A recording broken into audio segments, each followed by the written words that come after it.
ছোট্ট ঘটনা শেয়ার করতে চাই আপনাদের সকলের সাথে। আজ থেকে কিছু মাস আগে আমি আমার শুট কমপ্লিট করে মিডনাইট ফ্লাইট ধরার জন্য বম্বে এয়ারপোর্টে ছিলাম। সেই সময় আমি জানতে পারি আমার সাপোর্ট স্টাফের মাধ্যমে যে সেই পার্সোনালিটি, সেই ব্যক্তিত্ব ওখানে উপস্থিত। আমি ফোন করলাম, ফোনে যোগাযোগ হওয়ার পরে আমরা ফ্লাইটে পাশাপাশি দুটো সিট অ্যারেঞ্জ করতে পারলাম। বসলাম, বসে গল্প করা শুরু করলাম ইন্ডাস্ট্রি নিয়ে, কলিগদের নিয়ে, জীবন নিয়ে, কারণ সেই ব্যক্তি তো আমার সাথে ভালো বন্ধুত্ব এবং পরিবারের সাথেও ভালো সম্পর্ক। তো গল্প করতে করতে হঠাৎ তার মাথায় এলো যে এই তুমি আমার গানটা দেখেছো? আমি বললাম রে, সে এতগুলো সিনেমা করেছে, কোন গান? যে কোন গান? এই তো আমি তোমার সব গান দেখি, তুমি আমার একটাও গান দেখো না। আমি কই দেখি দেখি। দেন সে নিজের আইপ্যাডটা বার করে আমাকে গানটা দেখাতে শুরু করে। কলকাতার উপরে গান, ভীষণই সুন্দর একটা গান। তো গানটা আমার দেখা ছিল। তো কিছুটা দেখার পরে আমি বললাম যে আমি গানটা দেখেছি। তো কি হয়েছে, দেখেছো তো? আরেকবার দেখো। তো আমি বললাম যে ঠিক আছে, দেখছি। তো as a technician, as a industry গায়, অ্যাজ অ্যান অ্যাক্টর, আমি গানের সমস্ত জিনিসগুলোকেই দেখছিলাম। সুন্দর কলকাতাকে দেখছিলাম এবং সেই ব্যক্তিত্বের সাথে যে কো অ্যাক্টর ছিল, সে আমাদের গুম্বাদা, সেও ছিল, তাকেও দেখলাম। তো আমি বললাম যে গুম্বাদাকে বেশ ভালো লাগছে। সেই ব্যক্তিত্বের উত্তর আসে, তুমি ছাড়ো তো, বুম্বাদা বুম্বাদা করছো, আমাকে দেখো।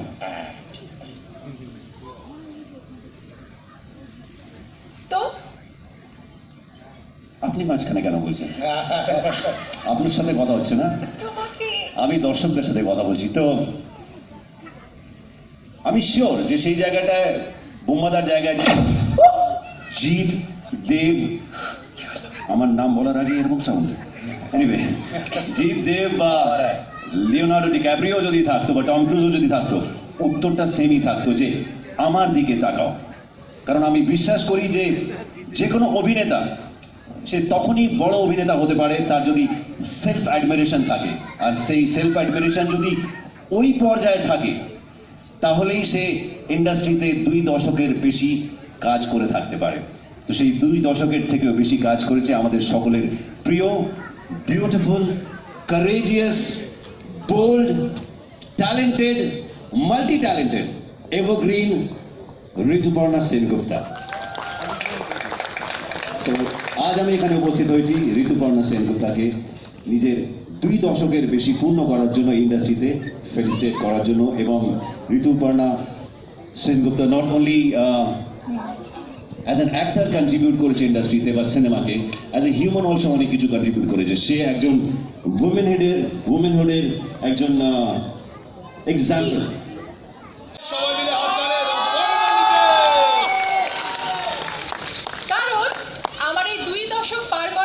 কিন্তু আমার এই বন্ধুরা সবারই আছে, আরো অনেক বন্ধুরা আছে যারা এখানে উপস্থিত আছে, কেউ এখানে নেই, তাই তাদের সঙ্গে একসাথে আমি এইটা শেয়ার করতে চাই। আর জি জি আরেকটা কথা বলে রাখ, আরে 13-14 বছর হলো কলকাতায় আমার।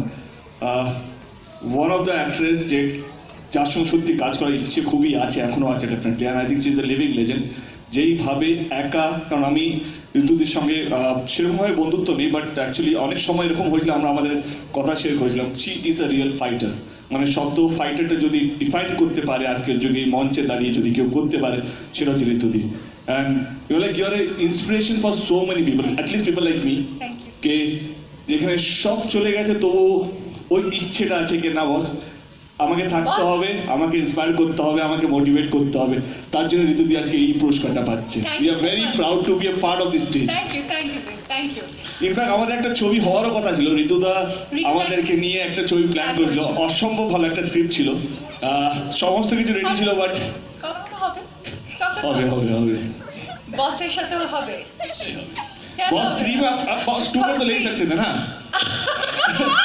बॉस 3 में अभी कमिट कर दीजिए, बॉस 3 में कमिट कर दीजिए आप।